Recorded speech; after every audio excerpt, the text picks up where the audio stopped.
ನಮಸ್ತೆ ರೈತ ಬಾಂಧವರೇ, ನನ್ನ ಹೆಸರು ಮಾರುತಿ ಅಂತೇಳಿ ಕೆರನ್ ಆರ್ಗಾನಿಕ್ ಪ್ರೈವೇಟ್ ಲಿಮಿಟೆಡ್ದಿಂದ ಬಂದಿರೋದು. ಇಲ್ಲಿ ನಾವು ಒಬ್ಬ ರೈತರನ್ನ ಸಂದರ್ಶನ ಮಾಡಕ್ಕೆ ಬಂದಿದ್ದೀವಿ. ಅನಿಸಿಕೆಗಳನ್ನು ಕೇಳೋಣ. ಸರ್ ನಮಸ್ಕಾರ. ನಮಸ್ತೆ. ಯಾವ ಊರು ಸರ್ ಇದು? ನಮ್ಮೂರು ಚನ್ನಗಿರಿ ತಾಲೂಕು ಬಂದ್ಬಿಟ್ಟು ಒಡ್ನಾಳು, ದಾವಣಗೆರೆ ಜಿಲ್ಲೆ. ನಿಮ್ಮ ಹೆಸರು ಸರ್? ಶ್ರೀನಿವಾಸ ಮೂರ್ತಿ ಅಂತ. ನಿಮ್ಮ ಕೆರನ್ ಯಾವ ಥರ ಪರಿಚಯ ಆಯ್ತು ಸರ್ ನಿಮಗೆ? ಕೇರನ್ ಅಂದರೆ ನಾವು ಫೇಸ್ಬುಕ್ಕಲ್ಲಿ ನೋಡ್ತಾ ಇದ್ವು. ಅವಾಗ ನಂಬರ್ಗಳು ಸಿಕ್ಕು, ಮಾರುತಿ ನಿಮ್ಮ ನಂಬರ್ ಸಿಕ್ತು. ನಿಮಗೆ ಫೋನ್ ಮಾಡಿದಾಗ ಬಂದು ಮೆಡಿಷನ್ ತೋರಿಸಿದ್ರಿ, ಮಸಾಲೆ ಕೊಟ್ಟು ಮಾಹಿತಿನೂ ತಿಳಿಸಿದ್ರಿ. ಚೆನ್ನಾಗಿದೆ. ನಾವು 2 ಸರಿ ಈಗ 6 ತಿಂಗಳಿಂದ 2 ಸರಿ ಬುಡಕ್ಕೆ ಹಾಕಿದ್ವಿ. 1 ಸರಿ ಸ್ಪ್ರೇ ಮಾಡಿಸಿದ್ವಿ. ಸ್ಪ್ರೇ ಮಾಡಿ ಏನು ಬದಲಾವಣೆ ಆಗಿದೆ ನಿಮಗೆ? ಬದಲಾವಣೆ ಹಳ್ಳು ಡ್ರಾಪಿಂಗ್ ಆಗುತ್ತೆ. ಡ್ರಾಪಿಂಗ್ ಭಾಳ ಇತ್ತು, ಕಡಿಮೆ ಆಯಿತು, ಪೂರ್ತಿ ಕಡಿಮೆ ಆಯಿತು. ನಾವು ನೀರು ಜಾಸ್ತಿ ಮಾಡಿದ್ರಿಂದ ಸ್ವಲ್ಪ ಹಳ್ಳು ಡ್ರಾಪಿಂಗ್ ಆಯಿತು. ನೀರು ಕಂಟ್ರೋಲ್ ಆದ ತಕ್ಷಣ ಹಳ್ಳು ಉದುರೋದು ಕಡಿಮೆ ಆಗೋದು. ಔಷಧಿ ಹಾಕಿದ್ದು ನಮಗೆ ಉಪಯೋಗ ಆಗಿತ್ತು, ಚೆನ್ನಾಗಿ ಉಪಯೋಗ ಆಗಿತ್ತು. ಈಗ ಬೇರೆ ತೋಟಕ್ಕೂ ನಿಮ್ಮ ತೋಟಕ್ಕೂ ಏನು ವ್ಯತ್ಯಾಸ ಇದೆ. ಭಾಳ ಹಳ್ಳುದಿರುತ್ತೆ ಬೇರೆ ತೋಟದಾಗ ನೋಡಿದ್ರೆ, ನಮ್ಮ ತೋಟದಾಗ ಹಳ್ಳುದಿರಿಲ್ಲ. ಈಗ ಈ ವರ್ಷ ಸಿಕ್ಕಾಪಟ್ಟೆ ಮಳೆ ಆಗಿದೆ ಸರ್. ಆದ್ರೂ ಮಳೆಗೂ ಈಗ ನಿಮಗೆ ತೋಟ ನೋಡಿದ್ರು ನಮಗೆ ನಮ್ಮ ಅನಿಸಿಕೆ ಪ್ರಕಾರ ಓಕೆ ಆಗಿತ್ತೆ. ಔಷಧಿ ಕೊಡೋದ್ರಿಂದ ಭಾಳ ಉತ್ತಮ ಆಗುತ್ತೆ ಅನ್ಸುತ್ತೆ ನಮಗೆ. ಬೇರೆ ಎಲ್ಲ ರೈತರೆಲ್ಲ ಕೇಳ್ತಾರೆ ಏನು ಮಾಡಿದ್ರಿ ಏನಿಲ್ಲ ಅಂತೇಳಿ ಕೇಳ್ತಾ ಇದ್ದಾರೆ. ಹಳ್ಳು ಡ್ರಾಪಿಂಗ್ ಹಾಕಿ ಕೆರನ್ ಔಷಧಿ ಹಾಕಿದ್ವಿ ಅಂತ ಹೇಳ್ತಾ ಇದ್ವಿ. ಇದು ಎಷ್ಟು ಗಿಡ ಇದೆ ಸರ್ ಇದರಲ್ಲಿ? ಸರ್ ಇದರಲ್ಲಿ 850 ಗಿಡ ಇದೆ. 150 ಗಿಡ ಲ್ಯಾಬ್ಸ್, ಚಿಕ್ಕ ಗಿಡ, ಪುಣೆ ಸೊಸೆ ಅವೆಲ್ಲ ಇದಾವೆ. ಈಗ ಹೋದ ವರ್ಷ ನಿಮ್ದು ಎಷ್ಟು ಇಳುವರಿ? ಒಂದು ವರ್ಷ ಎಡ, ಒಂದು ವರ್ಷ ಬಲ ಅಂತ ಹೇಳ್ತಾರೆ. ಹೋದ ವರ್ಷ ಒಂದು 8 ಕ್ವಿಂಟಲ್ ಆಗಿರ್ಬೋದು. ಈ ವರ್ಷ ಒಂದು 15ರಿಂದ 16 ಕ್ವಿಂಟಲ್ ಆಗುತ್ತೆ. 14 ಕ್ವಿಂಟಲ್ ಅಂತೂ ಆಗುತ್ತೆ.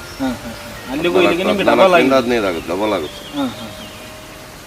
ಕೆರನ್ ಮಾರ್ಗದರ್ಶನ ನಮ್ಮ ಮಾಹಿತಿ ಇಲ್ಲ ಅನುಕೂಲ ಆಗಿದೆ. ಕೇರಾನಿಂದ ನಮ್ದು ಹೋದ ವರ್ಷ ಎಡ, ಈ ವರ್ಷ ಬಲ ಅಂತಾರೆ, ಅದು ಒಪ್ಕೊಂತೀವಿ.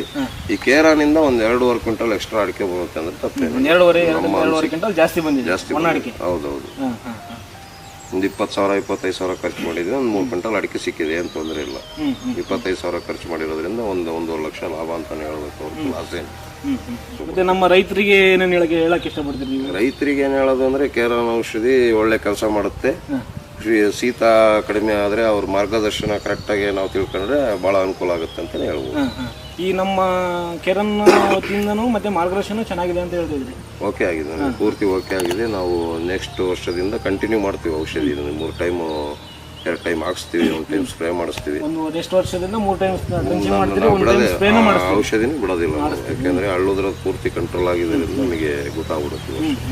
ಬೇರೆ ತೋಟ ಹೋಲಿಸಿದ್ರೆ ನಮ್ಮ ಹಳ್ಳುದ್ರದ್ದು ಭಾಳ ಕಡಿಮೆ. ಅಂದ್ರೆ ಈ ವರ್ಷ ಅತಿ ಹೆಚ್ಚು ಮಳೆ ಆಗಿದೆ. ಓಕೆ ಆಗಿದೆ. ಹೌದು ಸರ್ ನಮಸ್ಕಾರ. ನಿಮ್ಮ ಹೆಸರು ಸರ್? ನಮ್ಮ ಹೆಸರು ಮೂರ್ತಿಯಪ್ಪ ಅಂತೇಳಿ. ಏನೇನು ಈ ತೋಟ ನಿಮ್ದು ಎಲ್ಲಿ ತೋಟ ಇಲ್ಲೇ ಇದೆಯಾ? ಇದ್ರ ಕೆಳಕೈತಿ, ತಳಗಡೆ ಇದೆ. ಕೆಳಗಡೆ ಇದೆ. ನಮ್ದು 2,000 ಗಿಡ ತೋಟ ಇದೆ. ಇದು ನಮ್ದು ಹಳ್ಳು ಭಾಳ ಉದುರುತ್ತೆ. ಇದ್ರ ಕೇರನ್ ಔಷಧಿಯಿಂದ ಇದು ಹಳ್ಳು ಉದುರಿಲ್ಲ. ಕೇರನ್ ಔಷಧಿ ನಾವು ಹಾಕ್ಸ್ಬೇಕು ಅಂತ ಹೇಳಿದ್ದಾರೆ. ಹಂಗಾಗಿ ನಾವು ಹಾಕ್ತೀವಿ ಅಂತ ಹೇಳ್ತಾರೆ. ಬಟ್ ಇದನ್ನ ಅಕ್ಕಪಕ್ಕ ದಿನ ನೋಡ್ತಿರ್ತೀರಿ, ದಿನ ಬದಲಾವಣೆ ನೋಡ್ತೀರಿ. ಹೋದ ವರ್ಷಕ್ಕಿಂತ ಈ ವರ್ಷ ನಿಮಗೆ ಚೆನ್ನಾಗಿ ಅನ್ಸಿದೆ? ನಮ್ದು ಈ ವರ್ಷ ಸ್ವಲ್ಪ ಕಡಿಮೆ ಆಯ್ತು. ಫಸ್ಟ್ ಕೇರನ್ ಔಷಧಿ ಹಾಕಿದಲ್ಲಿ ಇದು ಚೆನ್ನಾಗಾಯ್ತು.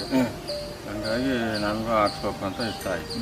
ನಿಮಗೆ ಇಷ್ಟ ಇದೆ ಈಗ ಈಗ ಈ ನೆಕ್ಸ್ಟ್ ಡೋಸಲ್ಲಿ ನೀವು ಸ್ಟಾರ್ಟ್ ಮಾಡ್ತೀವಿ? ನಾವು ಸ್ಟಾರ್ಟ್ ಮಾಡ್ತೀವಿ. ಸರಿ ಸರಿ. ನಿಮ್ಮ ಹೆಸರು ಸರ್? ಮೂರ್ತಿಯಪ್ಪ. ಸರಿ.